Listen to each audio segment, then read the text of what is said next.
তৈরি করা একটি সুন্দর বাগানে প্রথম পুরুষ আদম এবং নারী হবা বসবাস করত। কিন্তু শয়তান ছল চাতুরির মাধ্যমে সাপ সেজে আদম এবং হবাকে প্রলুব্ধ করল। জিজ্ঞাসা করল, এইসব গাছগুলির থেকে কি ফল খেতে ঈশ্বর তোমাদের বারণ করেছে?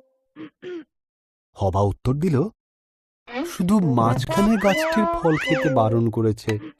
যদি খাই তাহলে মারা যাব। সাপ বলল, তুমি মারা যাবে না।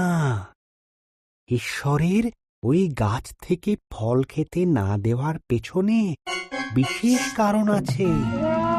যদি তুমি খাও তবে তাঁর মতন হয়ে যাবে। তিনি যা জানেন তা তুমিও সব জানতে পারবে। হবা ফলটি খেল। সে তার সঙ্গে আদমকে কিছুটা ফল খেতে দিল। আদমও ফলটি খেল এবং খাবার পরেই তারা এমন কিছু জানতে পারল যা তাদের জানা ছিল না। একটি বিষয় তারা জানতে পারল যে তারা উলঙ্গ ছিল। তারা পাতার বস্ত্র তৈরি করে নিজেদের লজ্জা ঢাকল। তারা আগে কোনোদিন ভয় বা লজ্জা পায়নি।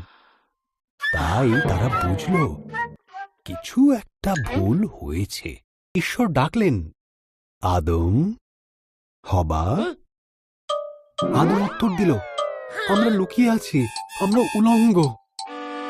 ঈশ্বর দীর্ঘশ্বাস ফেলে বললেন, তোমরা ওই গাছের থেকে ফল খেয়েছ, তাই তোমরা জানো।